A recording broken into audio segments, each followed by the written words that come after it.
Hey there, Jake Doucette, and thanks for stopping by. Today I want to talk about these all-in-one paint pens. They're pretty nifty, but there are some things that they don't tell you about them that if you don't get it right, you're really not going to get the greatest result for them. So today I want to share some of the things I learned so that you can get the best possible result. Their result is bubbled, uneven, and highly noticeable, compared to my result is shiny, flush, and hard to notice with the naked eye. First off, the purpose of them is, as stated for them, is there to stop further damage to your car. So if you have a paint chip and it's gotten down to the metal, it could cause rust, it can get under there, it could bubble and get much worse over time.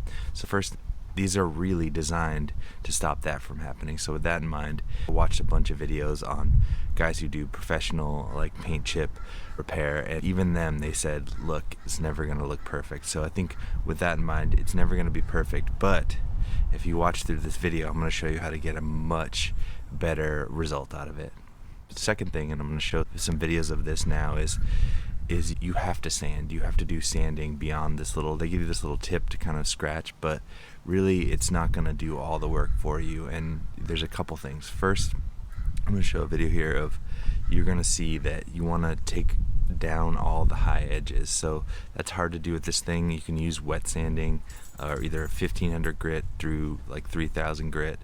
1500 grit is a little bit more aggressive, so definitely use light pressure, but you know, a 2500 grit will get you there as well. It'll just take longer, and it's safer. You're not going to take away as much clear coat. So as you're sanding over this, you see you want to apply even pressure over the whole surface, and that's going to get you a nice even thing, because usually when you're getting a chip or a scratch, you're just in the clear coat, but some of these chips that you can see the metal or the primer, you're getting through that paint layer. So you want to just put a nice even layer, and you only want it to go up to that paint layer. Here you can see I didn't sand down flush enough to the bottom paint layer, and you get like a floating effect because there's paint above onto the clear coat layer.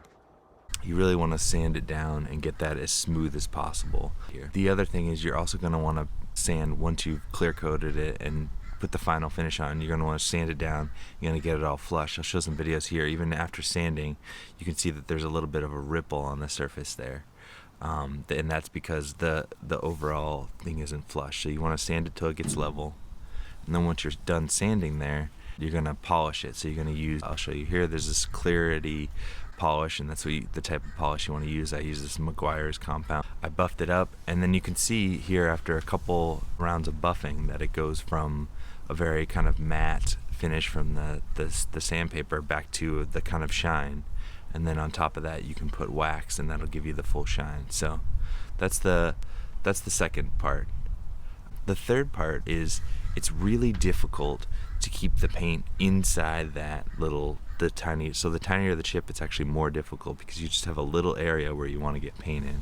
So I think the things I learned here is pre-wet the paint pen, get like a little bit of a drip on the end of the paint pen, because you just want to like dab it into that zone and just get the least amount of paint possible.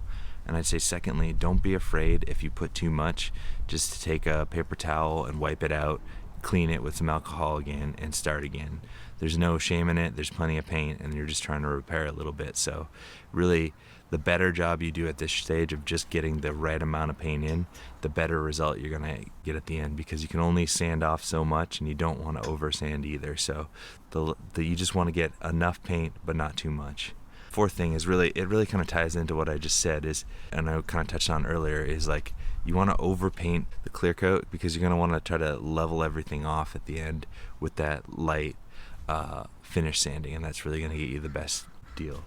I would say some final kind of tips and tricks is just, I would definitely look at doing this in an area like your bumper or somewhere lower on the car, that it's not going to be too obvious that it was touched up, so you can kind of practice getting this right.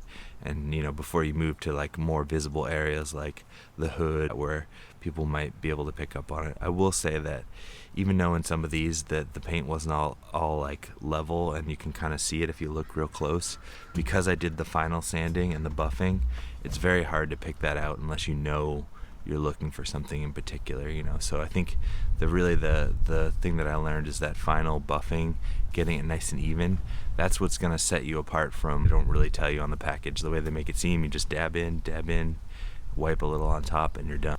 I hope you found this video helpful. I'm making a full tutorial soon. If you are interested in that, definitely hit subscribe so you can be the first to see it, and I will see you there. Thanks a lot. Bye.